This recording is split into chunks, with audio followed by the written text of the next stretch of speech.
Ton copywriting est mauvais parce que tu as peur qu'il soit bon. Dans cette vidéo, on va voir le shift que tu dois faire en 5 minutes. Je suis experte copywriting depuis 5 ans maintenant, ce qui veut dire que mon travail, c'est d'écrire pour le business des gens ou de les aider à le faire bien. Et je rencontre toujours les mêmes problèmes avec mes clients. Si leur copywriting n'est pas bon, s'ils n'arrivent pas à écrire pour leur business, s'ils se sentent mal à l'aise avec ça et si forcément ça convertit pas, c'est toujours à cause du même truc. Dans mes autres vidéos où je parle de copywriting, j'enseigne des structures, le fonctionnement du cerveau humain, on parle de techniques, de templates. Aujourd'hui, on va revenir aux bases parce que c'est nécessaire. On va voir ensemble le switch que les entrepreneurs doivent faire s'ils veulent se débarrasser du malaise qui entoure leur copywriting. Si tu galères à écrire pour ton business, c'est pas parce que t'es mauvais en copywriting, c'est parce que t'as peur qu'il soit bon. Bon déjà, enchantée, moi c'est Kana Aka sur les réseaux, l'ange du copywriting and business energy, experte copywriter, conférencière et coach business et speaker. Ma mission, c'est d'aider les entrepreneurs à trouver leur message et libérer leur voix pour mettre le pouvoir des bons mots au service de leur business et de leur vie. Mon objectif, que ce soit à travers mon contenu, mes formations gratuites, mes conférences ou avec mes clients que j'accompagne ou qui me délèguent cette tâche cruciale pour leur business, c'est de les aider à captiver, convaincre et convertir leur audience pour multiplier leur impact et leur chiffre d'affaires. Donc pourquoi l'ange du copywriting and business energy ? Déjà parce que c'est bon pour le personal branding, mais aussi parce que je me retrouve pas dans la masse d'entrepreneurs et copywriters make money qui ont pour seul objectif de vendre. Vendre, c'est un objectif, mais je déteste le copywriting agressif. Alors si tu es entrepreneur ou indépendant et que tu veux apprendre à utiliser l'immense pouvoir des mots pour faire fleurir ton activité et atteindre tes objectifs, tout en restant dans une énergie d'empathie, de don et d'amour, bienvenue sur ma chaîne. Maintenant, on va rentrer dans le vif du sujet. Pourquoi ton copywriting est nul et comment tu peux changer ça activement à la racine. Donc déjà, la première chose à comprendre, c'est que ton copywriting ne dépend pas que de tes mots. On pourrait croire ça parce que c'est quand même de l'écriture, mais ça dépend surtout de l'énergie que tu y mets. Parce que quand tu écris avec peur, en fait, quand tu écris, tu as de la peur en toi, ça se ressent. Quand tu as peur d'être trop vendeur, peur d'être critiqué, peur de déranger même les gens, ça c'est ce que je vois souvent, vraiment très souvent, ben en fait, le résultat de ça, c'est que tu atténues tes mots, tu minimises ton offre, tu minimises la valeur de ce que tu peux apporter, tu tournes autour du pot. En fait, tu dis pas vraiment ce que tu aimerais dire et ça, en fait, ton audience le ressent. Parce que si toi-même, t'es pas à 100% aligné avec ton message, comment est-ce que tu veux que les gens lisent ce que tu écris et se disent « Ouais, bah oui, je vais acheter ça ». Bah non. En fait, bien entendu ici, ce que je veux dire, c'est pas qu'il faut utiliser des techniques précises de copie ou manipuler, mentir aux gens. En fait, au contraire. Ce que je veux dire, c'est que le vrai problème à la racine, en tout cas, le premier problème à régler, c'est pas ton copywriting en soi. Ça sert à rien que tu commences à aller apprendre des structures, compléter des templates et tout ça si tu fais pas ça avant. En fait, le problème, c'est l'énergie avec laquelle tu écris.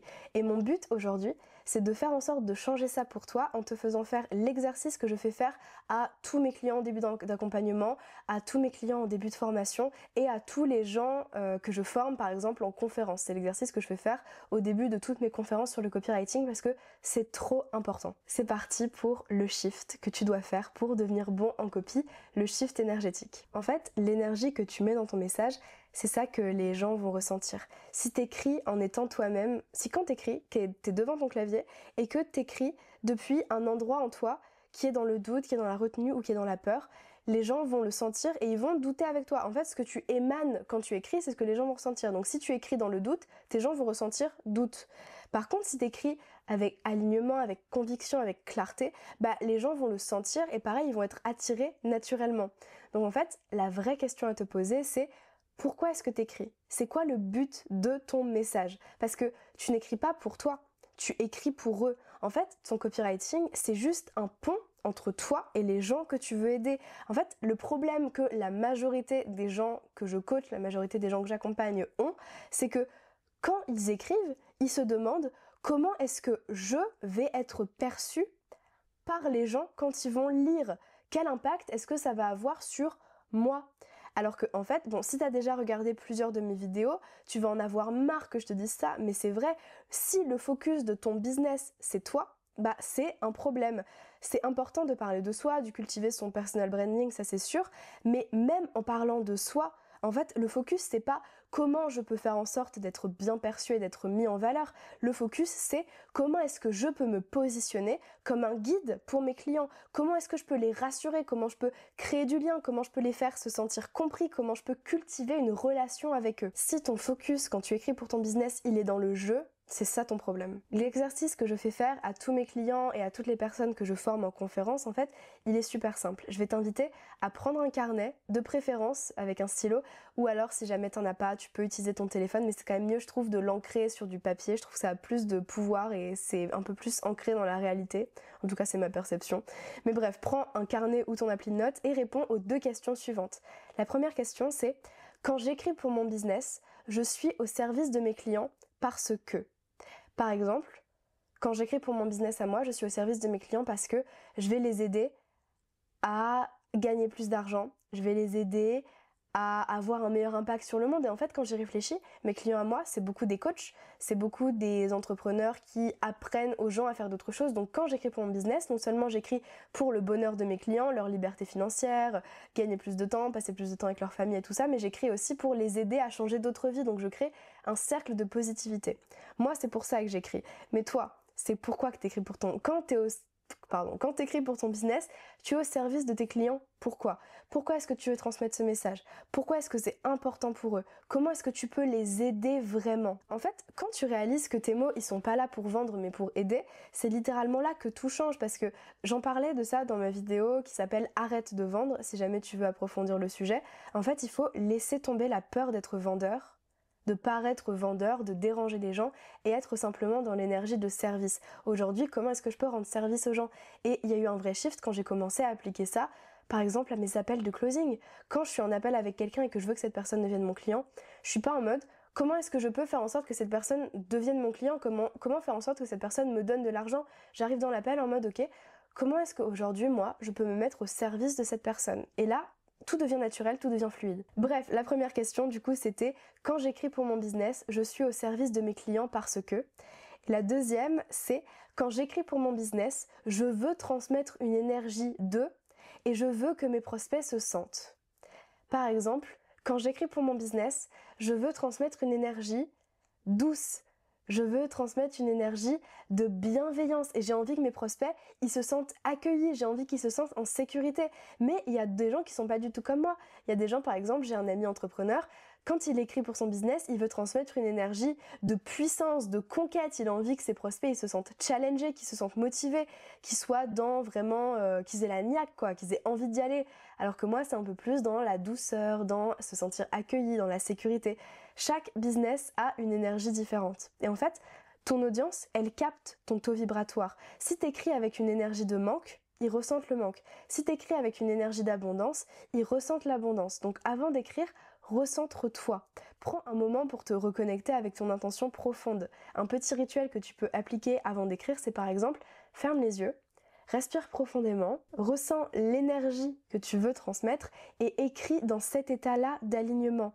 Écris avec clarté, avec conviction et avec amour pour tes prospects. Vraiment, comment est-ce que tu peux être à leur service aujourd'hui? Et en fait, une fois que tu es dans cette énergie, là, tu peux aller chercher des structures, tu peux aller chercher des astuces, tu peux aller étudier le fonctionnement du cerveau humain et le faire d'une manière alignée en étant au service de tes prospects. Avant ça, ça sert à rien d'être bon en copie. On va récapituler tout ce qu'on a vu dans cette vidéo dans un instant pour s'assurer que tu retiennes bien et que tu puisses appliquer. Mais avant, j'aimerais juste te dire, déjà, pas seulement de t'abonner, même si ça me ferait plaisir, Kanaka sur tous les réseaux, et mon Linktree en description, mais surtout que si jamais tu veux prendre contact avec moi, me poser des questions, me booker en conférence ou juste en savoir plus sur ce que je fais, il y a mon site en description. Et si tu es là, c'est que tu comprends l'étendue du pouvoir des mots et que tu as envie de mieux les utiliser et les maîtriser pour servir ton business et ta vie en général. Et c'est pour toi que j'ai créé ma formation capsule 100% gratuite, donc capsule, parce que c'est court, c'est précis et c'est laser, uniquement les bases actionnables immédiatement dont tu as besoin pour te débarrasser des trucs qui te bloquent et dont tu n'as pas conscience, recréer tes fondations et repartir sur les bonnes bases pour te démarquer avec des structures claires à suivre et des systèmes simples, parce que moi non plus, j'aime pas la technique. à mettre en place. Voilà, c'est gratuit, c'est le premier lien en description. C'est parti pour le récapitulatif du shift énergétique que tu dois mettre en place pour avoir un bon copywriting. En premier, ton copywriting est mauvais parce que tu as peur qu'il soit bon. Ce qui est important, c'est l'énergie que tu mets dans ton message, c'est ce que les gens vont ressentir. Donc si tu écris avec peur, ils ressentent la peur. Si tu écris en doutant, ils vont ressentir du doute, alors que si tu écris avec clarté, ils vont ressentir cette clarté. Le shift à faire, c'est de passer de la peur à l'alignement. Ne pense pas vendre, pense servir. Écris pour eux, pas pour toi. Le focus de ton business, ça devrait jamais être comment est-ce que je vais être perçu. Le focus, ça devrait être comment est-ce que eux vont se sentir. Ensuite, bien sûr, les 2 questions à te poser. Quand j'écris pour mon business, je suis au service de mes clients parce que... Et quand j'écris pour mon business, je veux transmettre une énergie d'eux et je veux que mes prospects se sentent. Voilà, ça c'était l'exercice, le truc que je vais faire à tous mes prospects, le truc que j'enseigne dans quasiment toutes mes conférences, en tout cas celles qui parlent de copywriting et de business. Maintenant, si toi t'appliques ces principes à ton copywriting, tu verras que ce sera plus jamais le même, c'est pas possible que ce soit le même. Il y a un shift qui va être énorme entre j'écris depuis le jeu et j'écris depuis le je sers quelqu'un et je suis là pour aider vraiment mes clients profondément. Et même ça aide aussi avec beaucoup de choses, le syndrome de l'imposteur par exemple. Bref, je vais pas trop m'étaler là-dessus, la vidéo est quand même censée être courte, donc si t'es toujours là, bah déjà merci. C'est le moment où je fais vraiment la promo de mon site, donc si tu es entrepreneur et que t'as besoin d'un audit pour améliorer un tunnel, une séquence mail ou faire un point sur ta stratégie et ton copy, ou alors que tu veux déléguer pour gagner un temps fou à quelqu'un qui va vraiment s'imprégner de l'énergie de ton business, ou autre, je sais pas, si tu veux me booker en conférence, si tu veux des ressources, une prestation à mesure ou me poser une question, il y a mon mail en description, mais tu peux aussi juste me contacter en prenant un rendez-vous avec moi directement sur mon site. Il y a le lien en description. Et ça y est, c'est la partie où je vous demande évidemment de vous abonner, de me suivre sur Insta et de ne pas hésiter si jamais vous avez des questions à me DM. C'était Kanaaka et moi je vous dis à la prochaine.